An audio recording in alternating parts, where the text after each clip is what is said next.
itu podcastnya itu di Solo gitu loh media. Oke. Jadi bukan dari Ade Darmawan lagi, ini langsung pada orang yang mengikuti peristiwa itu, gitu loh ya. Oke. Saya tuh ikuti semua. Ya.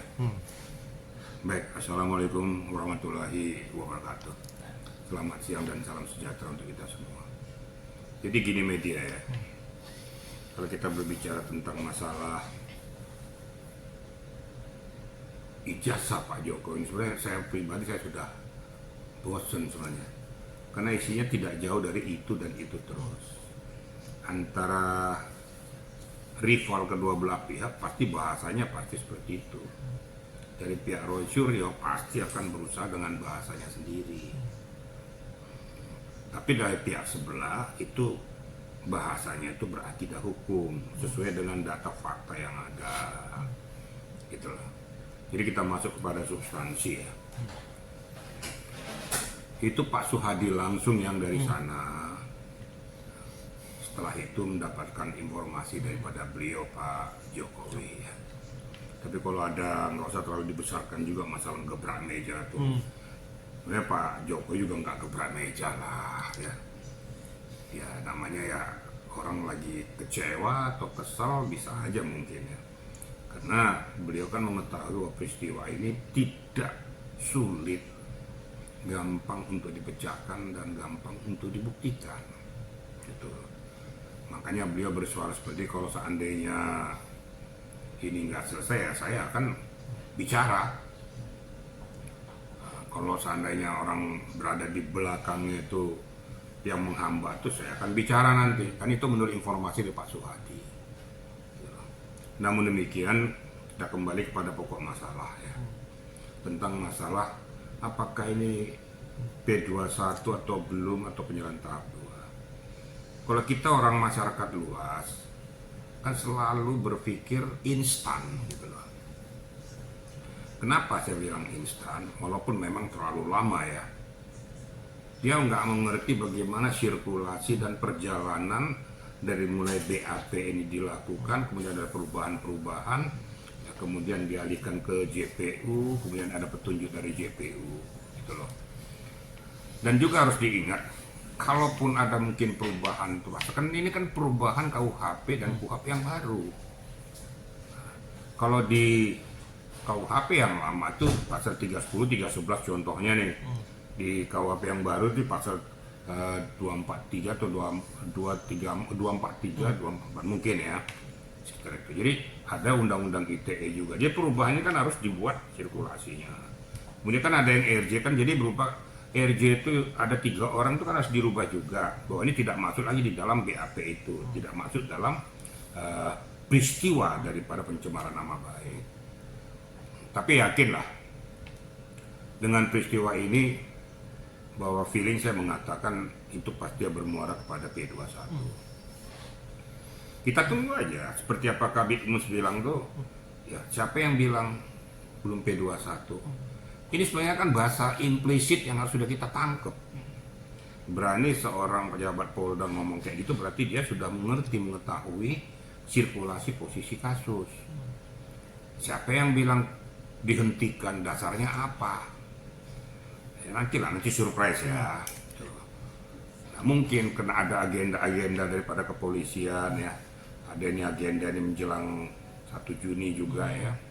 Nah, mungkin setelah Idul Adha mungkin kita lihat aja. Tapi feeling saya mengatakan ini pasti akan bermuara ke sana. Tapi kita kan nggak boleh berandai-andai. Karena yang punya kewenangan atau yang punya hak untuk berbicara itu bukan kita, bukan media, bukan juga pengacara dan bukan orang lain. Yang punya itu 2, JPU atau penyidik. JPU menyatakan kepada penyidik sudah P21, coba tolong penyidik supaya menyerahkan barang bukti tersangka dan bukti-bukti pendukung lainnya supaya diserahkan ke JPU, penyerahan tahap 2 nanti dituangkan dalam berita acara penyerahan tersangka dan seluruh yang mengikat kepada peristiwa itu. Nah memang keluh kesah daripada masyarakat saya dapat mengerti dan merasakan ya. Saya sendiri sebenarnya juga berpikir kok kenapa lama banget, saya mantan penyidik gitu loh. Tapi dengan keterangan daripada Kabid Humas ya kita hormati, kita lihat aja gitu loh persetujuannya. Mudah-mudahan tidak meleset apa yang disampaikan. Jadi satu. Yang kedua, tentang masalah pernyataan daripada Roy Suryo akan dihentikan, saya juga berbicara dasar hukumnya untuk menghentikan apa. Kalau seandainya tidak terbukti, hentikan saja. Ini kan sudah menyalahi etika prosedur atau kadaluarsa. Lo ya kok menentukan kadaluarsa itu kok Roy Suryo dan pengacaranya. Kan ironis nih. Jadi dia sudah merangkap jadi penyidik dan JPU. Dan dia bisa menganulir semuanya sesuai dengan apa maunya. Kalau memang kau berkeberatan, ini kan berarti menyangkut kepada etika prosedur tentang subjek formil yang ditabrak, dilanggar oleh penyidik atau JPU kalau seandainya mereka merasa seperti itu. Ya kenapa kamu nggak berani pra-peradilan? Masa ada tiba-tiba ujuk-ujuk hentikan, pokoknya penyidik harus menghentikan. Lu kan ada salurannya untuk menghentikan. Nah, supaya kamu merasa bahwa hak kamu dikebiri, supaya jelas hukumnya, pra-peradilan saja. Jadi nggak usah bercuap-cuap, jual sana, jual sini, konten sana, konten sini. Masyarakat udah cerdas gitu loh. Dan saya mohonkan juga siapapun kuasa hukumnya, tolong berpikir cerdas. Tolong berpikir jangan merusak harga diri. Karena hanya sesuatu, karena ada kepentingan. Nanti lama-lama kan orang menilai siapa sosokmu sebenarnya. Gitu loh ya, kira-kira media. Bang, yang membuat Pak Jokowi kecewa adalah yang tadi seperti pernyataan Pak Jokowi yang bilang saksi ada, sudah ada, bukti sudah enggak. Dan bahkan Bang Andi bilang Pak Jokowi nanti di persidangan akan membawa ijazah SD yang masih di tangan, ijazah SMP yang masih di tangannya, sedangkan ijazah SMA dan S1 kan masih di Polri. Ini sampai sebegitunya Pak Jokowi ya ibaratnya geram dan juga agak kecewa. Gak usah dilebih-lebihkan, geram apa segala macam, mau berantem aja. Kita kan tahu Pak Jokowi itu cool ya. Dia mengeluarkan bahasa ketidaksukaannya pun dengan kalem gitu. Beda kalau orang Batak itu atau orang Surabaya tuh langsung meledak-ledak gitu. Nah, kalau Pak Jokowi kan dia kan wong Solo gitu kan. Jadi halus, kalem dia ngomongnya walaupun sebenarnya udah mangkel jongkol dengan mengucapkan kekecewaannya dengan peristiwa itu hal apa ya, manusiawi lah ya. Dan memang seperti itulah yang dirasakannya. Kalau seandainya Pak Adi Darman mengatakan tuh akan muncul di persidangan, Pak Jakob juga ngomong gitu, kuasa hukumnya akan muncul di persidangan langsung akan membuktikan peristiwa itu, bahkan akan menunjukkan ijazah SD, SMP, SMA dan S1. Ya kita lihat aja nanti di persidangan. Tapi substansi permasalahan adalah pencemaran nama baik. Nah, kalau kita bagi-bagi subnya, ya, sub 1 itu pencemaran nama baik itu, sub 2 itu adalah ijazah itu. Dengan adanya pencemaran nama baik kan pasti JPU dan hakim akan bertanya, kenapa kamu melaporkan gini? Karena nama saya dicemarkan, saya tidak punya ijazah, saya tidak punya hal pendukung menjadi seorang wali kota, gubernur dan presiden. Ini loh buktinya Pak Hakim, ini ijazah SD saya, SMP, SMA, S1, lengkap, silakan dicek, ini asli. Tentunya nanti akan diminta juga keterangan ahli dari perguruan tinggi yang mengeluarkan, yaitu dari UGM sesuai dengan keterangan Profesor Opa, gitu loh. Sebenarnya ya kalau kita mau cerdas ini karena sudah ada muatan-muatan yang tidak beres, muatan tertentu, kena gaung politik yang nggak jelas, akibatnya membuat masyarakat jadi gaduh. Seketika UGM yang punya hak kewenangan sudah mencetuskan, mempublikasikan, menyampaikan bahwa Pak Jokowi adalah salah satu alumni UGM dari Fakultas Kehutanan yang mendaftar tahun 1980, keluar 1985. Sah ini loh, sah ikut dia tuh mengikuti perkuliahan, sah ikut KKN dan lain sebagainya. Sebenarnya sudah udah cukup menguatkan. Nah kalau seandainya memang nggak berterima, apalagi ke alumni UGM, kenapa nggak berani kau menggugat UGM? Kenapa nggak berani untuk melaporkan UGM? Kalau seandainya mengeluarkan keterangan ijazah palsu profesor opanya, ya pidanakan aja, laporkan saja. Biar nanti berbalik kepada kamu lagi nanti. Gitu kira-kira. Nah sekarang yang paling lucu, ya biar komprehensif ya jawaban saya, biar masyarakat nggak berpikir-pikir lagi dan Anda juga bertanya nggak lari-lari kemana gitu ya.